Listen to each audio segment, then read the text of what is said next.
کہ ہر سال تم زیارت کے لیے جاتے ہو, مجھے کبھی نہیں لے جاتے, میں بھی چاہتی ہوں کہ اپنے مولا اور آقا کی زیارت کریں. پروردگار عالم ہم سب کو زیارت مقدسے, زیارت مشہد مقدسہ, زیارت اقبات عالیہ کی توفیق عنایت فرمائے. اس دنیا میں کم سے کم ہم جب تک زندہ ہے کربلا اور قاسمین نجف و اشرف کی زیارت سب کو نصیب فرمائے. الہی آمین آمین. جس کو جانا ہے کم سے کم وہ تو الہی آمین کہے. سلام علیہ محمد علیہ محمد.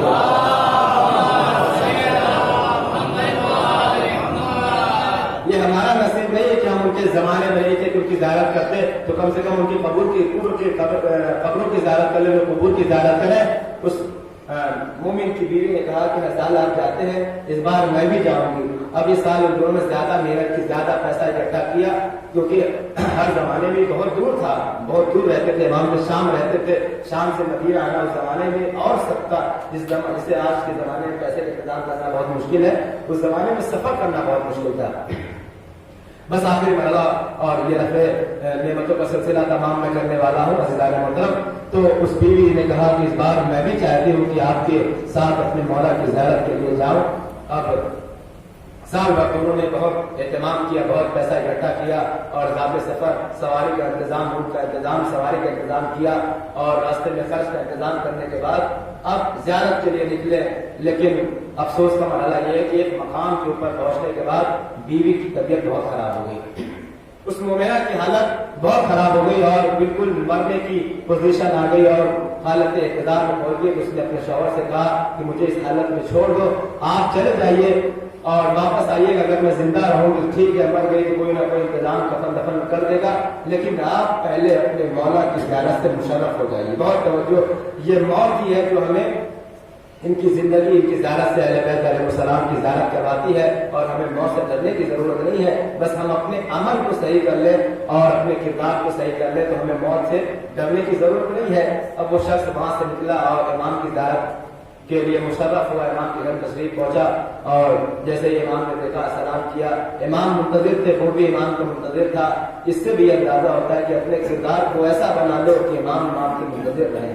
امام منتظر تھے, جیسے ہی وہ آیا امام نے اس کو گھر میں بلایا اور ناشتہ پانی کیا, اس نے چائے پانی کیا اور بولنے کے بعد امام نے کہا کوئی مشکل کوئی وجہ سے کہا نہیں مولا کوئی مشکل نہیں, کوئی پریشانی نہیں ہے, بس آپ کی زیارت کو آیا ہوں. ایک مرتبہ امام نے کہا کہ میرے ساتھ کوئی اور بھی تو آ رہا تھا, تو اس نے کہا ہاں مولا آپ کی زیارت کو جائیں گے, آپ کو زیارت کی جائیں گے. لیکن اس بار جب وہ آپ کی زیارت کو اس نے ارادہ کیا وہ آئی, لیکن راستے کے سفر میں بین راہ اس کی طبیعت خراب ہو گئی اور یہ حالت ہو گئی کہ وہ آنے لائق نہیں ہے, وہ کسی مقام کے اوپر ہے. امام نے کہا جاؤ, وہ اب ٹھیک ہو گئی ہے اور جا کر کے اس کو واپس لے کر جاؤ. ایک مرتبہ وہ پہنچی اور وہ پہنچا شخص اپنی بیوی کے پاس اور جیسے بیوی کے پاس پہنچا ایک مرتبہ اس بیوی اس نے کیا دیکھا کہ وہ ٹہل رہی ہے, آرام سے بیٹھی ہوئی ہے. اس نے پوچھا کہ تو بیمار تھی, تو مریض تھی, صحیح کیسے ہو گئی, تو صحت یاب کیسے ہو گئی. اس نے کہا کہ صحت یاب اس طریقے سے ہوئی ہوں, مجھے ایک شخص آیا, اس نے کہا کہ بال ایسے تھے, کھلیا ایسا تھا, آنکھیں ایسی تھی, ہاتھ ایسے تھے. اس نے آنے کے بعد آواز دی, ملک الموت بھی کھڑا تھا, وہ شخص بھی آیا. اس نے آنے کے بعد ملک الموت سے کہا کیا تجھے تیرے اوپر اور تمام ملائکہ کے اوپر, تمام انسانوں کے اوپر, تمام لوگوں کے اوپر اللہ نے ہماری ولایت کو واجب نہیں کیا؟ اس نے کہا ہاں مولا آپ کی ولایت ہمارے اوپر واجب ہے. امام نے فرمایا, شخص نے فرمایا کہ اگر ہماری ولایت تیرے اوپر واجب ہے تو میں تمہیں حکم دیتا ہوں کہ اس کی عمر میں 20 سال کا اضافہ کر دو اور ابھی یہاں سے چلے جاؤ, تمہیں اس کی حیات کو قبض کرنے کا حق نہیں ہے. وہ شخص چلا گیا اور امام نے میرے سر کے اوپر ہاتھ رکھا, ایک دست شفقت پھیرا اور ساری بیماری مجھ سے دور ہو گئی. اور ایک مرتبہ پھر اس کے بعد وہ شخص, وہ عورت امام کو اپنے شوہر کے ساتھ امام کی خدمت میں آئی. جیسے اس نے امام کو دیکھا فرمایا کہ یہی وہ شخص ہے جو وہاں کے اوپر آیا تھا, اس کی آنکھیں بالکل ویسے جیسی ہے, اس کا ہاتھ بالکل ایسے جیسے ہے, یہ وہی ہے جنہوں نے ملک الموت کو حکم دیا تھا. اس نے آواز دی کہ ہاں یہ وہی ہے جعفر آل محمد, یہی وہ صادق آل محمد ہے جن کو موت کے اوپر بھی اختیار ہے, زندگی کے اوپر بھی اختیار ہے. ان کے گھر کا یہ عالم ہے کہ موت ان کے دروازے کے اوپر آ کر آواز دیتی ہے اگر اجازت ہو تو گھر کے اندر داخل نہ جاؤ. سلام پڑھیے محمد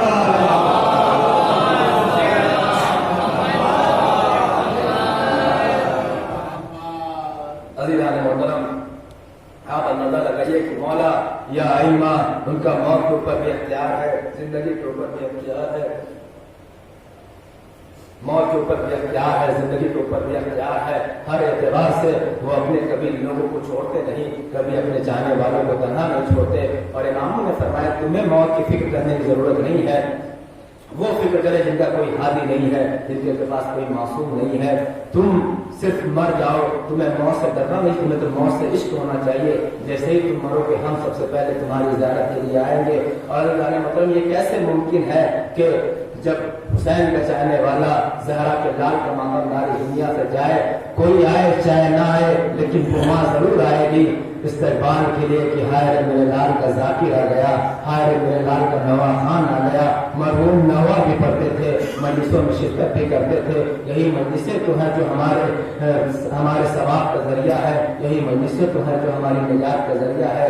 اس وقت جب بھی کوئی حسین کا چاہنے والا اس دنیا سے جاتا ہے تو اہل بیت اس کے سامنے آ جاتے ہیں، ارے میرے لال کا چاہنے والا آیا ہے، میرے حسین کا ماتمدار آیا ہے، کیسے میں اس کو اکیلا چھوڑ دوں؟ یہ زندگی بھر میرے حسین کا ماتم کرتا رہا ہے، یہ زندگی بھر میرے لال کا ماتم کرتا رہا ہے. اس وقت ایک سال ثواب کی مجلس ہے، ایک بچوں نے اپنے باپ کی مجلس برپا کی ہے. ابھی کچھ دن پہلے استقبال ہوا، میری ملاقات ہوئی تھی محرم میں، میں نے ملاقات کی اور انہوں نے کہا کیا بتاؤں اس بار بہت دل کرتا ہے نوا پڑھنے کا، لیکن ایسا مرحلہ آ گیا ہے، ایسا لاک ڈاؤن لگا ہوا ہے، ایسی مشکل آ گئی ہے کہ اب ہمارا جلوس بھی نہیں جا پائے گا، جلوس نہیں نکل رہا ہے. ہر مومن کے دل کی خواہش یہ ہوتی ہے کہ وہ حسین کا ماتم کرے، وہ حسین کا دریا کرے، لیکن اس بار ہم سے اللہ نے پھر بھی ہمیں شکر کرنا چاہیے کہ دوسرے مقامات سے کم ہم اس لائق تھے کہ اپنی بہترین طریقے سے ہم نے مجلس سے برپا کی. خدا ان سب کو توفیقات میں اضافہ فرمائے،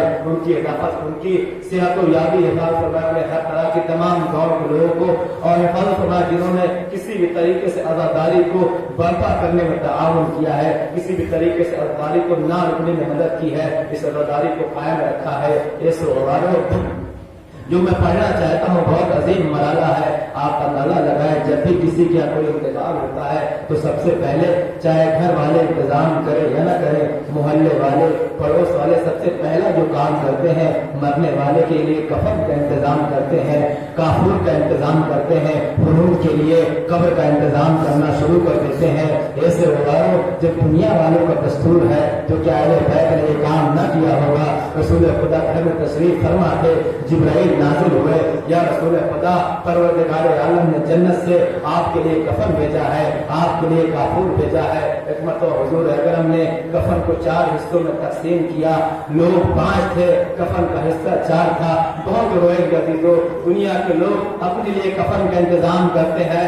آج ساری دنیا کربلا سے کفن لے کر آتی ہے. یہ بھی ایک کفن کے روزے کا اعجاز دیکھیے، ایک بے کفن کا اعجاز دیکھیے جو خود تو بے کفن تھا لیکن ساری دنیا کے لوگ اسی کے در سے کفن لے کر آتے ہیں. ایک مرتبہ رسول نے آواز دی، ایک علی تم میرے پاس آ جاؤ، ایک حسین تم میرے پاس آ جاؤ، اے حسن تم قریب آ جاؤ، اے فاطمہ تم قریب آ جاؤ. ایک مرتبہ آپ نے ایک حصہ کفن کا اٹھایا، ایک حصہ کافور کا اٹھایا، اپنی بیٹی کے حوالے کیا، اے فاطمہ یہ میرے حصے کا کفن ہے، اسے جب میں مر جاؤں تو تم مجھے کفن دے دینا. ایک مرتبہ فاطمہ نے کفن کو دیکھا، آنکھ میں آنسو آ گئے، بابا ایسی باتیں نہ کرو. ایک مرتبہ رسول نے دوسرے کفن کا حصہ اٹھایا، علی کے حوالے کیا، علی یہ تمہارے حصے کا کفن اور کافور ہے، اے میرے علی تم اسے اپنے لیے استعمال کرنا. ایسے گوارو اب کفن 2 بچہ ہے، افراد 3 ہے. ایک مرتبہ رسول خدا نے کفن کا تیسرا حصہ اٹھایا، اٹھانے کے بعد فاطمہ حسن کے حوالے کیا، اے میرے لال حسن یہ تمہارے حصے کا کافور ہے، یہ تمہارے حصے کا کفن ہے، جب تمہیں دنیا سے جانا تو اپنے لیے استعمال کر لینا. ایسے گوارو قیامت ہو گئی، ماں کا دل تڑپنے لگا، ایک کفن ہے، ماں بھی باقی ہے، حسین جیسا بیٹا بھی باقی ہے. ایک مرتبہ ماں اپنے بابا کی طرف حضرت کی نگاہوں سے دیکھ رہی تھی کہ بابا کرتے کیا ہے.